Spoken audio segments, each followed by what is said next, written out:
नमस्कार दोस्तों, एक बार फिर स्वागत है आपका आपके अपने चैनल है उमंग में। तो आज हम इस वीडियो के माध्यम से बात करने वाले हैं।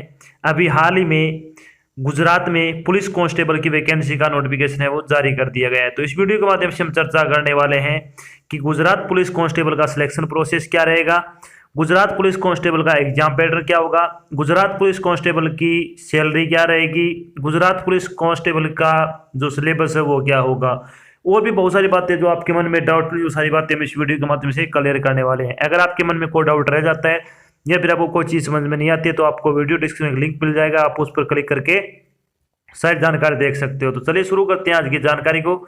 जानकारी किस चीज़ के बारे में है, गुजरात पुलिस लोक रक्षक वैकेंसी 2021 का नोटिफिकेशन अभी हाल ही में आपका जारी किया गया है। गुजरात लोक रक्षक भर्ती बोर्ड यानी GLRBB ने गुजरात पुलिस डिपार्टमेंट में कांस्टेबल के पदों पर भर्ती के लिए एक अधिसूचना जारी की है। इस अधिसूचना के अनुसार LRB ने पुरुष और महिला उम्मीदवारों के लिए गुजरात पुलिस में कांस्टेबल यानी लोक रक्षक की भर्ती के लिए 10,459 पदों पर आवेदन आमंत्रित किए हैं। योग्य और इच्छुक उम्मीदवार 23 अक्टूबर 2021 से 9 नवंबर 2021 तक आधिकारिक वेबसाइट के माध्यम से GLRBB में गुजरात पुलिस भर्ती 2021 के लिए आवेदन कर सकते हैं। यहाँ हम GLRBB Gujarat police constable vacancy online form 2021 के अन्य विवरण, जैसे इसके लिए आयु सीमा क्या होगी, शैक्षणिक योग्यता क्या होगी, सिलेक्शन प्रोसेस क्या होगा, आवेदन शुल्क क्या रहेगा, इसका सिलेबस क्या रहेगा आदि के बारे में विस्तृत रूप से चर्चा करने वाले हैं। तो चलिए सबसे पहले बात करते हैं वैकेंसी डिटेल के बारे में। वैकेंसी डिटेल के बारे में अगर अपन बात करें तो अनआर्म पुलिस कांस्टेबल की पोस्ट है वो मेल कैंडिडेट के लिए 3492 और फीमेल के लिए 1720 है। आर्म पुलिस कांस्टेबल के लिए 534 पोस्ट है वो मेल कैंडिडेट के लिए, 263 पोस्ट है वो फीमेल के लिए है। SRPF कांस्टेबल के लिए अगर बात करें तो 4450 पोस्ट है वो सिर्फ मेल कैंडिडेट के लिए। तो इस तरह से आपकी जो पोस्ट है वो ये आपकी इतनी पोस्ट है, आप इनके लिए अप्लाई कर सकते हो। बात करते हैं इन पदों के लिए आपकी शैक्षणिक योग्यता क्या होना चाहिए। तो उम्मीदवार किसी मान्यता प्राप्त शिक्षा बोर्ड से 12वीं कक्षा पास होना चाहिए। अगर आपने 12वीं कक्षा पास कर रखी है किसी मान्यता प्राप्त बोर्ड से तो आप इसके लिए अप्लाई कर सकते हो। बात करते हैं अब इन पदों के लिए आपकी आयु सीमा क्या रहेगी। तो मिनिमम एज आपकी 18 वर्ष होनी चाहिए, मैक्सिमम एज आपकी 34 वर्ष हो सकती है। इसके अलावा जो आपको आयु सीमा में छूट प्रदान की जाएगी, जो सरकारी नियम अनुसार छूट प्रदान की जाती है, वो छूट आपको यहाँ पे भी प्रदान की जाएगी। बात करते हैं इंपॉर्टेंट डेट के बारे में। तो इंपॉर्टेंट डेट के बारे में अगर बात करें तो गुजरात पुलिस कांस्टेबल के ऑनलाइन एप्लीकेशन फॉर्म भरने की स्टार्टिंग डेट है वो 23 अक्टूबर से शुरू हो चुकी है। लास्ट डेट के बारे में अगर बात करें तो 9 नवंबर 2021 तक आप फॉर्म अप्लाई कर सकते हो। चलिए बात करते हैं इन पदों के लिए आपकी एप्लीकेशन फीस के बारे में। तो एप्लीकेशन फीस आपकी जनरल और OBC कैंडिडेट के लिए 100 रुपये रखी गई है। SC ST PWD कैंडिडेट के लिए आपकी कोई फीस नहीं है, फ्री ऑफ कॉस्ट आपका जो फॉर्म है वो भरा जाएगा।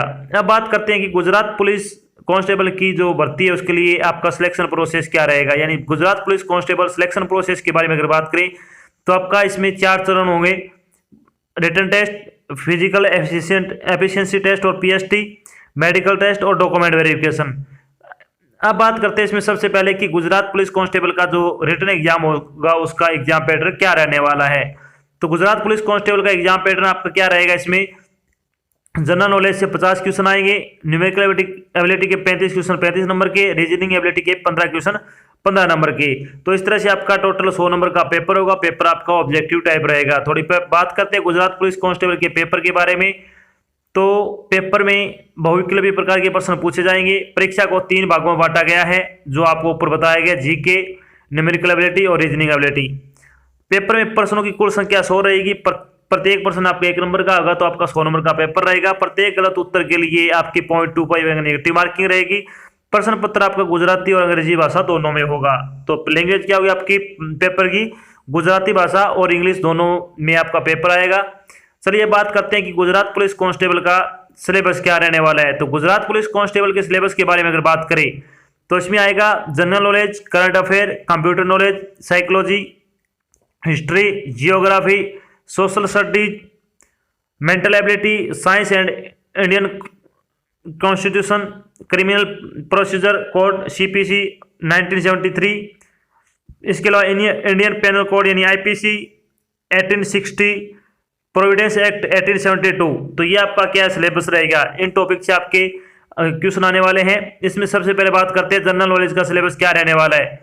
तो इसमें आएगा Indian constitution, history, culture, politics, ये आपकी इंडिया की और गुजरात दोनों की आएंगी, सभी चीजें ध्यान रखना। Award and honour, economic scene, current event, geography, books, important financial economic news, sports and game, important day, current affair, abbreviation और साइंस, इनोवेशन एंड डिस्कवरी से संबंधित आपके क्वेश्चन आपसे पूछे जाएंगे। अगर आपको पिछले 6 महीनों की करंट जीके की आपको अगर एमसीक्यू चाहिए या फिर इंपॉर्टेंट जो फैक्ट चाहिए अगर आपको, तो आपको वीडियो डिस्क्रिप्शन लिंक मिल जाएगा, आप उस पर क्लिक करके आपका जो करंट जीके है उसके एमसीक्यू लगा सकते हो, वहां से आप टेस्ट भी लगा सकते हो और इंपॉर्टेंट जीके क्वेश्चन भी आपको वहां पे मिल जाएगा जो आपको बिल्कुल फ्री प्रोवाइड करवाए जा रहे हैं। बात करते हैं कंप्यूटर नॉलेज का सिलेबस क्या रहेगा आपका।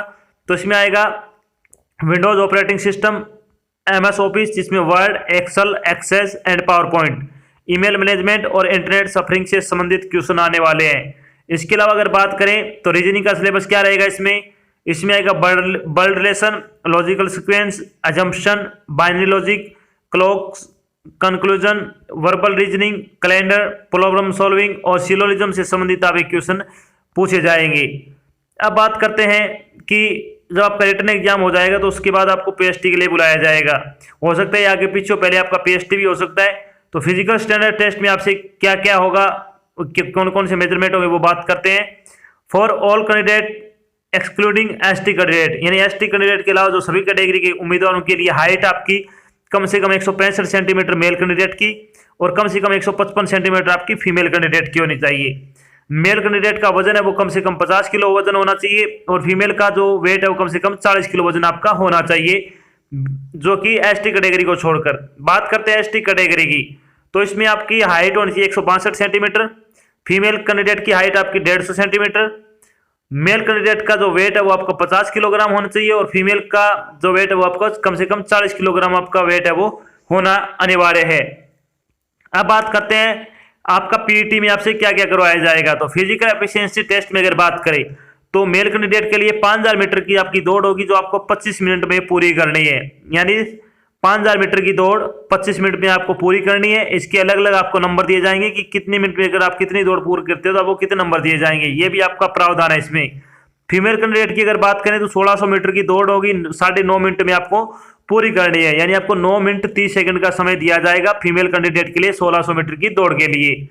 इसके अलावा अगर बात करें तो एक्स सर्विसमैन की अगर बात करें तो एक्स सर्विसमैन के लिए 2400 मीटर की दौड़ होगी आपकी 12.5 मिनट में आपको पूरी करनी है, यानी 2400 मीटर की दौड़ के लिए 12.30 मिनट आपको दिए जाएंगे, जिसमें अंतर्गत आपको दौड़ पूरी करनी है। सभी के लिए अलग अलग क्या टाइमिंग के लिए अलग अलग नंबर के आपको वितरित किए जाएंगे। ये भी आपको ध्यान रखना है कि प्रत्येक जो आपका इवेंट होगा दौड़ का उसमें सभी कैंडिडेटों को अलग अलग आपके क्या नंबर दिए जाएंगे, इसलिए आपको फिजिकल की अच्छी तैयारी करना है ताकि आपका कोई भी वहां पे क्या है ऐसा नेगेटिव पॉइंट ना हो कि आप उसमें कम नंबर लेके आओ और आप क्या है फिजिकल में रह जाओ। तो इसके लिए आपको एक अच्छी तैयारी करनी होगी। अब बात करते हैं कि जब आपका फाइनल सिलेक्शन हो जाएगा, डॉक्यूमेंट वेरिफिकेशन वगैरह हो जाएगा तो आपको फाइनल ज्वाइनिंग दे दी जाएगी। तो उसके बाद आपकी सैलरी क्या रहने वाली है उसके बारे में थोड़ी चर्चा कर लेते हैं। तो बात करते हैं गुजरात पुलिस कांस्टेबल की सैलरी के बारे में। तो गुजरात पुलिस कांस्टेबल की आपकी सैलरी है वो 19,950 रुपये पर मंथ के हिसाब से आपको सैलरी दी जाएगी। तो इसमें बहुत अच्छी सैलरी है, बहुत अच्छे पद है। अगर आप योग्यता रखते हो तो आपको फॉर्म है वो जरूर अप्लाई करना चाहिए। इसके अलावा जो आपके इंपोर्टेड डॉक्यूमेंट की अगर बात करें तो आपके इंपोर्टेड डॉक्यूमेंट 10वीं 12वीं की आपकी मार्कशीट, साथ में आपका जो कास्ट सर्टिफिकेट, मूल निवास, डेट ऑफ बर्थ सर्टिफिकेट, इसके अलावा आपका जो फोन नंबर खुद का और खुद की ईमेल आईडी, ये चीजें अपनी जो पर्सनल है यही शेयर करना, उसमें किसी अन्य की मत देना, क्योंकि जब भी आपका फाइनल सिलेक्शन होगा या फिर कोई भी और इवेंट होगा तो आपको इसके माध्यम से ही जानकारी दी जाती है, या तो फोन करके या फिर आपको ईमेल सेंड किया जाता है। तो ये चीजें आपको ध्यान रखनी है। तो ये तो थी आपकी एक छोटी जानकारी जिसके माध्यम से मैंने डिस्कस किया कि अभी हाल ही में गुजरात पुलिस कांस्टेबल की वैकेंसी का नोटिफिकेशन आपका जारी कर दिया गया है। साथ में हमने डिस्कस किया कि गुजरात पुलिस कांस्टेबल का सिलेक्शन प्रोसेस क्या रहेगा, गुजरात पुलिस कांस्टेबल का एग्जाम पैटर्न क्या होगा, गुजरात पुलिस कांस्टेबल का सिलेबस क्या रहेगा, गुजरात पुलिस कांस्टेबल की आपकी सैलरी क्या होगी, और भी बहुत सारी बातें जो आपके मन में डाउटफुल थी वो सारी बातें हमने यहाँ पे क्लियर कर दी है। आशा करते हैं हमने आपको जो जानकारी प्रोवाइड करवाई है वो आपको अच्छी लगी हो, समझ में आई है। अगर जानकारी अच्छी लगे तो इस वीडियो को लाइक और शेयर जरूर करें। अगर आप चैनल पे नए तो चैनल को सब्सक्राइब कर लेना, और साथ में आपको इधर एक बेल आइकन दिख रहा है उसको आपको प्रेस कर लेना, ताकि जब भी कोई नई जानकारी डाली जाए आपके पास उसका नोटिफिकेशन आ जाए और आप जल्द से जल्द की वो जानकारी ज्वाइन कर सको। तो आज की जानकारी बस इतना ही, मिलते एक नई जानकारी के साथ, तब तक के लिए जय हिंद, जय भारत, धन्यवाद।